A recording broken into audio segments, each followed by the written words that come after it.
Welcome to HawkTalk. We're back from Consolidated here in Dickinson, North Dakota. We're going to debrief an exciting homecoming weekend for the Blue Hawks and get into the week ahead. Joining me first this week is Coach Stanton. Coach, thanks for being here. Thanks for having me. All right, Coach, homecoming was special for you for a variety of reasons. Before we get into the game, just touch on that class that was inducted Friday night into the Athletic Hall of Fame and kind of your relationship and what role you played with those teams. Yeah, that was our 2004 through 2006 national champions in track and field, and won 3 national championships, and it was a great turnout. We had over 30 guys back. It was just neat to see everybody and for them to be rightfully honored. And then, of course, individually, Trevor Barry, who was in the Olympics this year and was this multi-time national champion, and Derek Atkins and Aaron Clare and Ross Walker, and I think along with Lance Hoffland, and I think between the 5 of them, somebody had something where there was 55 total All-American awards and 15 or 16 national championships. So it was quite a class, and it was just a great evening with those guys in a way to be able to honor all those guys. That turned into a great evening, turned into a beautiful Saturday afternoon. Blue Hawks hosted Jamestown. Great crowd, great day in general, and the defense really got the game started, gave the offense a couple series to get their tracking. So just talk about the defense coming out, starting the game with a bunch of big stops. Yeah, it was really important that we did that. 2 of the 3 games before that, we didn't play as well as we needed to play. We played pretty well against Valley, out in Valley, but we didn't play real well against Presentation at home, and we definitely didn't play very well against Waldorf out there. So we really wanted to set the tone defensively, and we played very well, like you said, in that first quarter, and we're able to get some stops and do a good job on defense, get some 3 and outs, get the ball back for the offense, and our offense took charge and did some really nice things. It was freshman Hayden Gibson who got the start of the quarterback position, but everyone who's been around this program knew Kayler Ray's impact was not done. There was no way he was going to be kept out of making big plays, and sure enough, that first scoring drive picked up a big first down on a 3rd and short situation. Just talk about what Kayler's role has kind of morphed into, but at the same time how Hayden and Kayler are both playing great, balancing each other's strengths and weaknesses. Yeah, they're both, first of all, be very unselfish on both of them, to knowing they both want to do what they want to do to help the team. Hayden, I thought, made some good throws early, had a couple nice throws, converted some 3rd downs, and Kayler, we're going to plan to use him all year long, in that role, and he just did a nice job with our read game, and he gives us that added dimension, which he's always given us as a starter, and it can make defenses now really prepare for 2 different things. And not that Kayler can't throw the ball or Hayden can't run the ball, but it helps us with our read game, and obviously, like you said, Kayler hit some huge runs and really opened up some things for us in the first half on the ground. That first touchdown went to Austin Brown on 2nd down, wasn't able to convert. Hayden liked what he saw again on 3rd down. Talk about him having the confidence to go right back to that play. Yeah, well, Austin, we thought we had a good match there at corner. He had the size, and Austin goes up and does a good job catching it at 6'5". So, we just went back to it again, and those are the type of things that, the throws that Hayden can make, and really the plays that Austin can make as well. And so that'll be a reoccurring theme for us this year, for us, to really use that matchup with Austin down in the red zone. Didn't take long for Mr. Pick Six, to make his presence known again on the game. Talk about Kane again finding a way to get in the end zone for the 4th time this year. It was just very instinctive, and we talked about him before, and he made a great play on the ball. That was not an easy play. The throw got a little bit high, but he had to go to his side and catch it. And then, now when you make a break, not only you have to make a break, but you also have to catch it, and you also have to score. And like you said, Kane's done that incredibly for the 4th time this year, and he has 7 or 8 picks on the year, and he's just got great instincts, great ball skills, and just had another big play for us. For the stat freaks at home, Kane now has 8 interceptions. That leads the country, and his 4 receiving touchdowns ties him on the team with Jamion for a number of times a receiver / cornerback has found the end zone. But then Karsten Mack, once again, had a great afternoon, sharing carries with Jed Fike.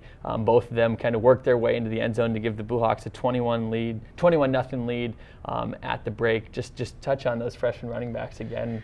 Yeah, they've both done a very nice job. They're, Carson's, like you said, is coming along well. He's getting more carries. With Trey still being injured and being out, it's really opened the door for Karsten, and he's taken full advantage of that. He made some nice runs, as Jed did, and we just did a good job with the read game, and then those guys just gave us some tough yards. And you also have to credit the offensive line. The offensive line did a good job of getting a push in that second quarter to make it a 21-0 lead. Now to recap the scoring for the Blue Hawks in the second half, it was Kaler who had about 38-yard scamper to the 2-yard line to get the scoring going. In the second half, it was Karsten Mack who punched that one into the end zone. Then it was Dylan Scabo with his first collegiate touchdown. Talk about how excited you were to see that after a couple touchdowns have been called back by penalties. Yeah, Dylan Scabo's done a tremendous job for us the last 3 years. He's kind of one of those unsung heroes. He's returning every punt for us. He's returned kicks at times. He's on our punt team. He's one of those guys that gets down and makes tackles there. And then, of course, he's been on our receiver rotation. And as you said, he's caught some balls and actually scored twice this year, and they both ended up getting called back. So it's nice for him to finally get in the end zone. He's been a big playmaker for us, and will continue to do that. Stephen round out the scoring with another defensive touchdown, pick 6 for him, and he was rewarded with Defensive Player of the Week. Touch on his performance. Well, he's really just had a great year. Going into the year, he wasn't sure what we were going to have him do. He was a backup linebacker, and he had played some in the past, but he was backing up Colby Wortman and a couple of the other linebackers. When Colby got hurt the first game, we inserted him at our strong side linebacker, and he really has done a great job ever since then. And then during the game, he played like he has all year very well. Made a couple tackles for losses, like you said. He really did a good job of setting the edge. And the play they made, the interception, he actually came off of a tight end coverage and saw the running back there and made a great play and got it into the end zone. That was a big momentum thing for us as well. Jamestown got on the board twice in the fourth quarter, making it a 41-13 final. But something that's happened a lot this year happened on that first touchdown, a blocked point after. Talk about how crucial those things could come up at a certain point in the season where really a lot of success stopping those extra points. Yeah, we've done a good job with that. A couple of guys, the two Bismarck guys, have just had a good job. Tommy Cease and Jay Liggins have just had a knack for getting across, and both of them are long and both of them are athletic and have that ability to somehow get in there and get a piece of the ball and get a hand on the ball. And as it turned out, Tommy got it and Jay picked it up, and probably should have scooped it back to Tommy, and maybe we would have had 2 points out of that.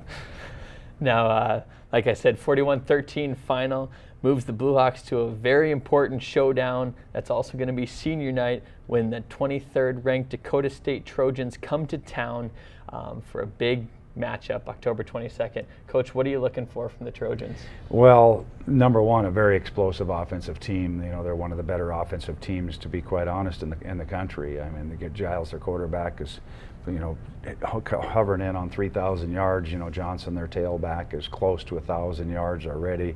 Opdahl, they're at number 15, their wide receiver, has 54 catches. Very explosive. They scored a lot of points against everybody. They've beaten 2 ranked teams in St. Ambrose and Dakota Wesleyan, who are 2 very good programs. Had a little bump in the road this last weekend. Valley upset them. They still scored some points. Gave up some points to Valley there. But we expect that they'll be very good, like they have been. Obviously, they beat us bad last year, and we came back and beat them. And we had an overtime game with them 2 years ago. So that's the type of matchup we're looking at here this weekend. Now, you talked about those close games in the past. Also, a little bit of history with these two teams when they square off. So. What kind of physicality level do you expect Saturday afternoon? It'll be very physical. They like to run the ball, and they're competitive, and we're going to like to run the ball and be competitive. And I think it's just really important that our guys just play our game, to just do our job. And we talk all the time about, every team in the country talks about it too, about being 1-0 and being physical and being able to run the ball. And it's going to be no different this weekend. We have to, just do our thing and be confident and do what we've been doing. And that's really the goal there. Play as hard as we can and just continue to execute at a high level and play and do our thing. Now the extracurriculars also on the docket. for this weekend coming up. Extra reason to come on out. The 91 team we just talked about made it all the way to the semifinals in their heyday. They're being recognized for their 25th reunion, but also it's senior day. So touch on, we'll get into it more down the line, but what these seniors have meant to the program. Oh, they've been a great group, and I think they're about 10 of them, 9 of them were guys that were here since their freshman year, and either 4-year or 5-year guys, and they've been through some ups and they've been through some downs, and their freshman years, they won 1 game in that year, and they're guys that just tremendous. I guess the first thing I'd say is tremendous leaders, guys that have really stepped up in the off season, and when we have 50 guys here in the summer and those morning workouts and things like that, they're just tremendous leaders, tremendous people.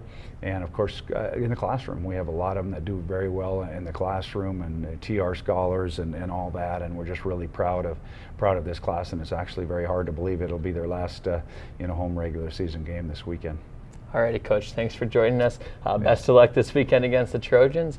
We'll be right back after this to hear from some more Blue Hawks.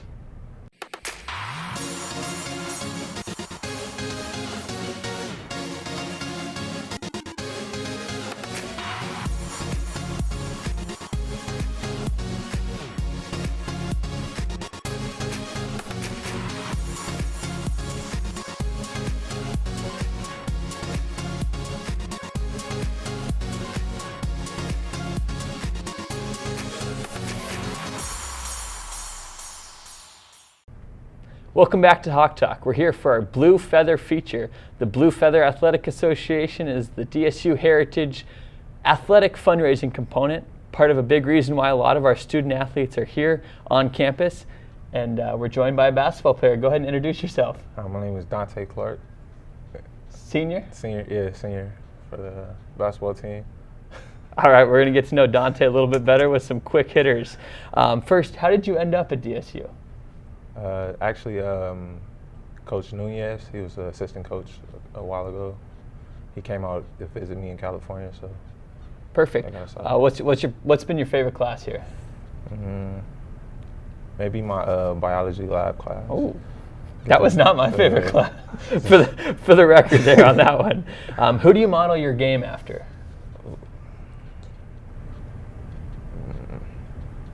I'll go with Kyrie. Kyrie? Okay. Got the ring. Right. There you go. Who is the best dressed on the team, and who's the worst dressed on the team?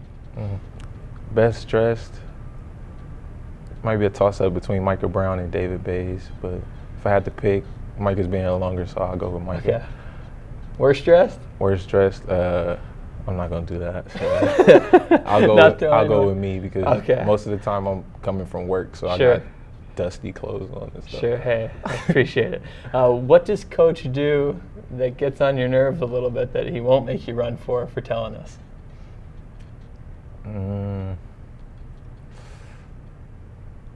Like after we get warmed up, he tends to talk a lot. And then we start to cool down and just then we gotta get back started again. I got you. We'll let him know. What is your go-to college kid meal? I gotta go with pizza. Pizza? Hey, you get a lot of pizza with the basketball team, so they take care of you on that. You got a pregame ritual? Nah. Nothing? All right. How many pairs of shoes do you own?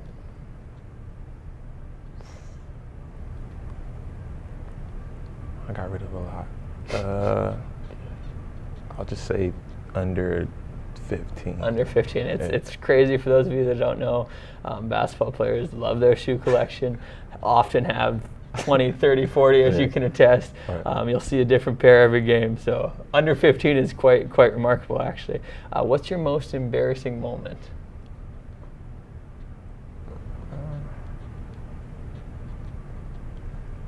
Can't really think of one right now.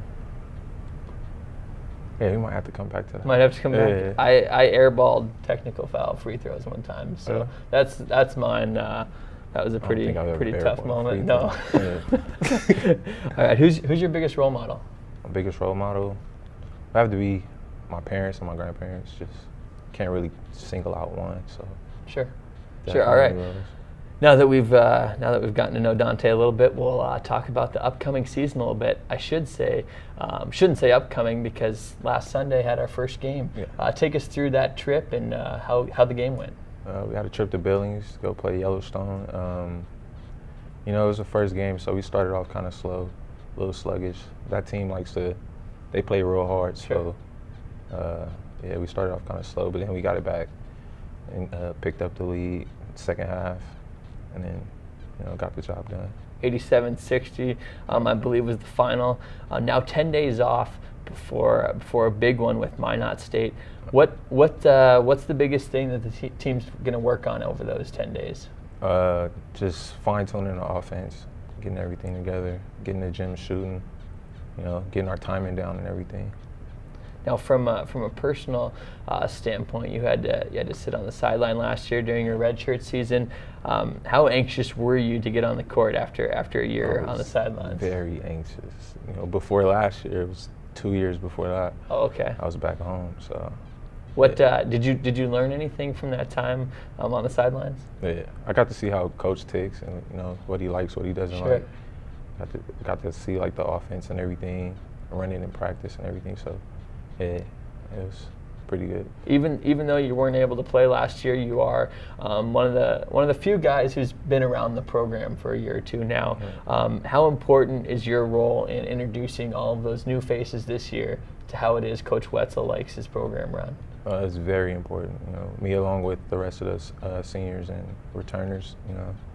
Definitely gotta pull them to the side and talk to them, and when they're feeling like a certain way about something, we got to talk to them this is how it is, this is what we do, just make sure everybody is on point.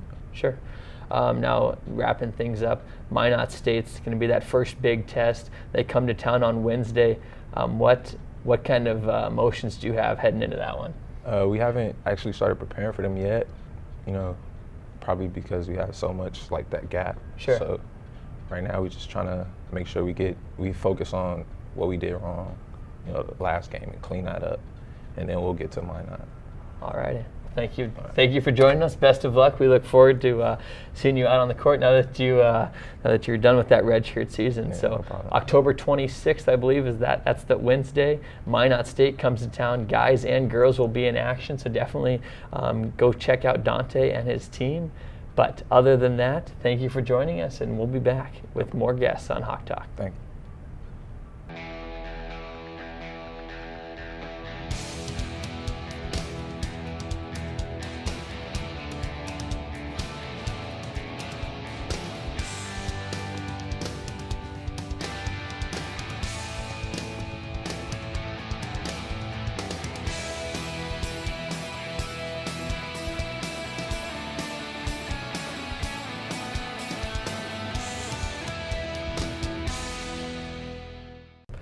Part 2 of our Blue Feather feature. Now we got a member of the women's basketball team joining us. Go ahead and introduce yourself. I'm Megan Klein. I'm a senior. Senior. Ugh. Oh well. Crazy. We'll get to know Megan a little better with the same questions we asked Dante. So first, how did you end up at DSU?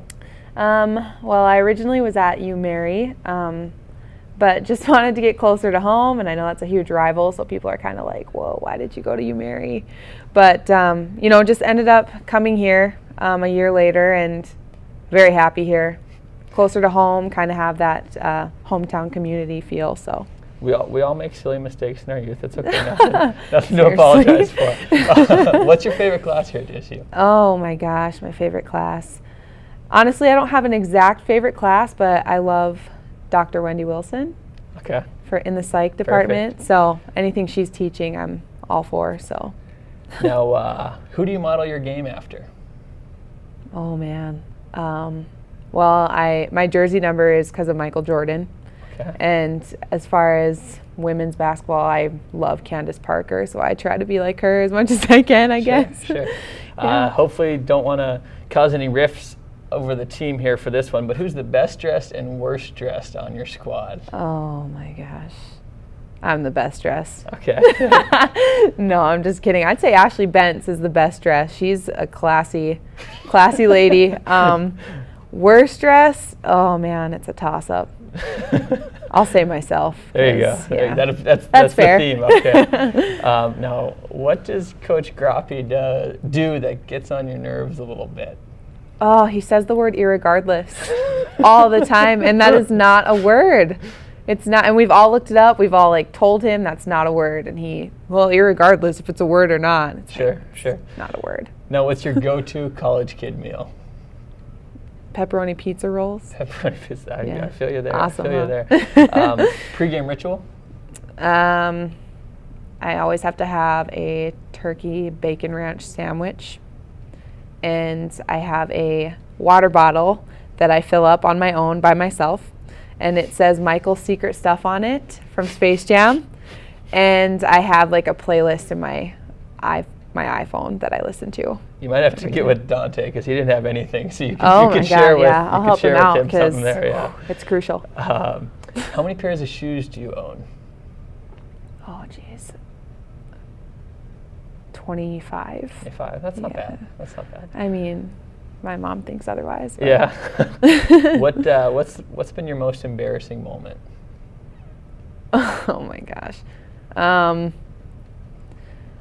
That's a tough one. There's been a lot. Like, I just trip over my own feet in practice and in games. That's pretty embarrassing because Yeah. everyone's like, what's wrong? And then we watch film and you see it and you realize Megan just tripped over herself. So I think it's when I'm stumbling around. I'm kind of Sure. clumsy. There you So go. I'm going to go with that. All right. Now, who's your biggest role model?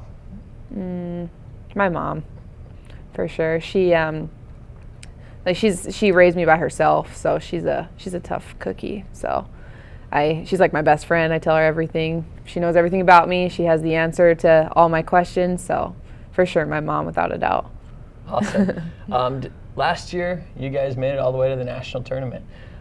Take us through what that experience was like, and also what that kind of sets the stage for this year.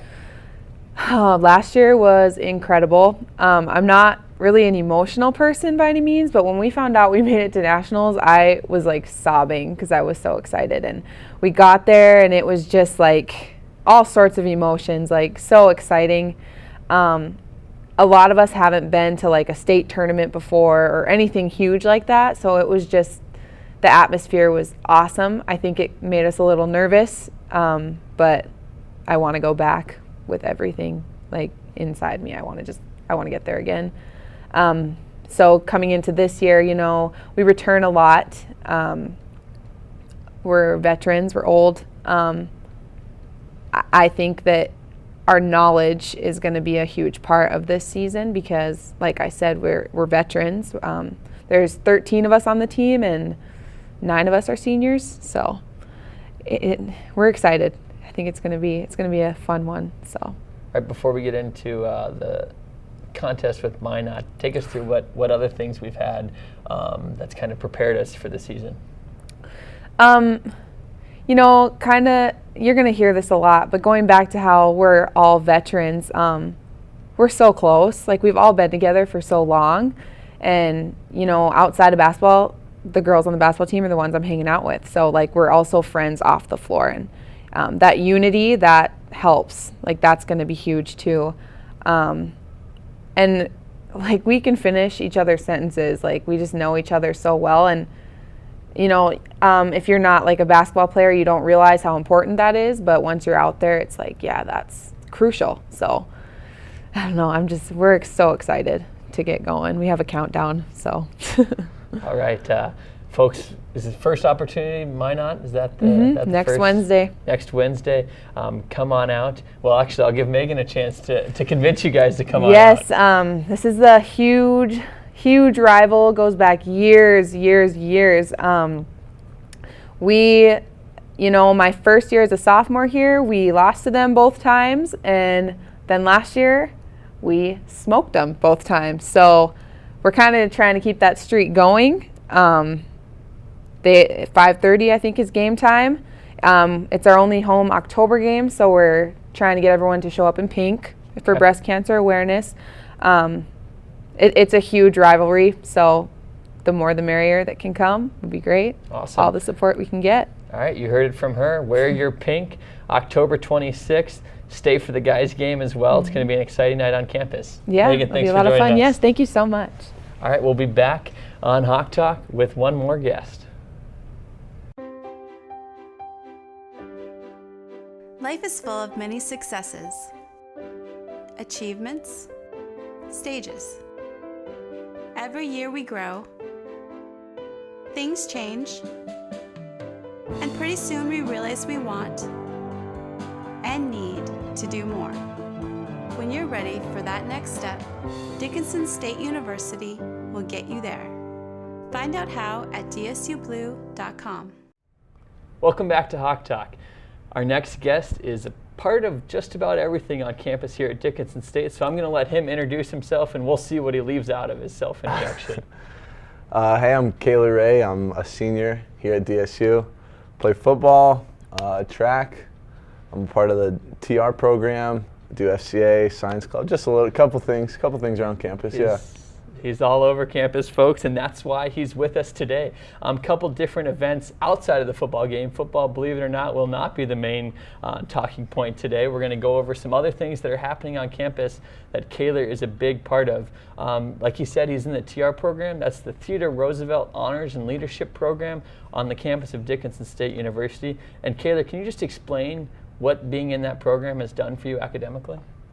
Yeah, it's huge. So yeah, like you said, it's the honors program, and with that, you need to be in an honors class at all times. And those honors classes have actually been really cool because we've been learning a lot about leadership, and so those have provided me with some of my favorite classes I've taken at DSU. Now, the TR program does a lot of things to try to help establish those leadership skills outside of the classroom, getting involved in different community events. And two of those big things are coming up this weekend. First off, we're going to have the second edition of the pallet auction on campus during the football game. Can you just explain a little bit about the different things that have been made in the past that you've seen and what that program does? Yeah, so we take these old pallets that you find behind stores or wherever, and somehow turn it into art. And I remember last year we made a lot of football artwork with it, and we auctioned it off at the tailgate, like you said. And so that goes to an awesome program. Is it the backpack program? That one is the backpack program. Yeah, and so that's just providing for families that are in need. So it's a good deal. The backpack program makes sure kids don't go hungry on the weekends when there's not school. They fill that backpack up with meals and such. Last year, I remember one of the things that was auctioned off, like you said, was a DSU football, and what you did was had the team sign it and they got to deliver that. Talk about that experience. Yeah, that was awesome. So a man purchased it, but actually had a specific request, and that was for the DSU football team to sign it. So we made it, auctioned it off, and then I got it back and brought it down to the locker room, and all the guys really appreciated that. Now, one thing to look out for if you're coming this weekend, there is cornhole boards, whether you want to call it cornhole, whether you want to call it bag toss, whatever it is, it's that Yep. thing. And it was donated by a tattoo artist who did some pretty awesome artwork on that to make it very Blue Hawk themed. So definitely be on the lookout for that, in addition to all the other backpack program auctions that are going to take place that Saturday afternoon at the football game. Transitioning now a little bit, another big program that the TR program is responsible for is Mr. Blue Hawk. Kaler, take us through that one. So Mr. Blue Hawk, man, it's a male beauty pageant on campus, and it's just an awesome time. TR works the event, but really anybody can sign up for it. Any male, I guess, can sign up for it, and you go through dances, you go through, I think, a little questionnaire. You There's do talent, a little talent show. So it's got it all. And there's a great judge panel this year, so it'll be interesting for sure. That money is going to be donated to purchase Christmas gifts for local youth. So it's $2 for students, I believe, $4 for another category that I can't remember, and $6 for adults. So you'll see signs for that all over town. And that kind of wraps things up for TR, but that's just the beginning of what Kaler's involved in. Talk about FCA. Give folks an idea what that is. Yeah, so FCA, that stands for Fellowship of Christian Athletes. And that's just a big group that meets on Tuesday nights down in Murphy Hall at 7:30. And And our boy Ty, he used to help out coaching softball, I think. Yep. But has just been involved with this and has been leading this, and it's basically anybody's really welcome, but a lot of athletes show, and we do a little Bible study kind of deal. We talk, we share testimonies. It's an awesome time, awesome environment. Now that shirt you're wearing today is kind of an extension of FCA, if I'm correct. Yeah. So this is, I don't know if. There you go. Yeah, there you go. Check that out. So it's called Speak Light, and basically, so there's a couple different campus ministries at DSU, and so Speak Light is a night of worship. We get a band in there, we play some awesome songs, and then there's just a short little message, and then we play more songs. So it's just a night of worship, and its goal is to really just unify all those campus ministries, and any young adult around town that is interested in going is totally invited. So that's an awesome time. Same room, Murphy Hall, 155. Typically once a month? Yep, schedule? Once a month, yeah. Once a month. We have flyers around campus that say the dates for sure, but yeah, it's a really awesome time. Perfect. Now, one last thing, not one last thing I should say, but an additional thing, it's kind of new to campus, is that Love Your Melon campaign. Can you explain a little bit about that? Totally. So I was approached by our friend Paige Hillis, and she was really, just brought this in today. She was really determined to get a campus crew. It's called a campus crew for Love Your Melon at DSU. And so what that is, it's just basically a club on campus. And our goal is we don't specifically sell these products, but Love Your Melon has a website, and their whole deal is every product that's bought, like whether it's a beanie or a cap, one also goes to a child dealing with cancer. Sure. And 50% of their profit goes to research in pediatric cancer. So it's an awesome deal. And our club, when you buy these items online, you can pick like a campus crew. And so if our campus crew gets enough credits, is what they're called, we get a big gift box and get to go deliver some of these gifts to children in need. So it's an exciting time. It's brand new. It's like we're still working all the quirks out of it, but it's awesome and it's rolling, so it's sweet. Like I told you guys, he's involved in just about everything. If you want something to be popular on campus, you go to Kayla Ray, and he takes care of that for you. But Senior Day, we will touch on football. Sure. Senior Day's coming up. What are the emotions that come along with that? Yeah, it hit me this morning actually. I was in the shower and I realized that this could be the last time we play at the BAC, unless we somehow get a home playoff game. But it's wild. It's been a crazy ride for 4 years. We've been through it all. A 1-10 season, and now, hopefully a bunch of wins and a 1-loss season. So it's just crazy times. But it's going to be emotional. It's going to be a fun one. Now there'll be another campaign. Sanford Health Clinic will be selling these T-shirts, long sleeve T-shirts for $15 at that football game this weekend. So definitely something else to keep your eye on. Kayla, what's next for you after all this wraps up? Oh man, that's a great question. Hopefully, we'll graduate here next year, and then it's kind of a toss-up between a couple different programs in grad school, but the idea right now is grad school. So yeah. All right, Kayla, thank you for joining us. Folks, obviously, if you can't tell, Mr. Ray, very involved on campus, great guy, great leader, and just want to personally thank him for how he's handled everything. Difficult situation with the quarterback position, but due to how well he's handling that, I think he's going to have a lot of big plays down the stretch. It's going to get this team where they want to go. So thank you for joining us. Appreciate it, man. Pleasure's mine. Thank you. That does it for this week's Hawk Talk. Thank you for joining us. Be sure to check out DSUBlueHawks.com. DSU Heritage Foundation is also a place where you can find out all there is to know about a lot of these different campaigns. So make sure you keep your eyes open for that. And join us next week for Hawk Talk.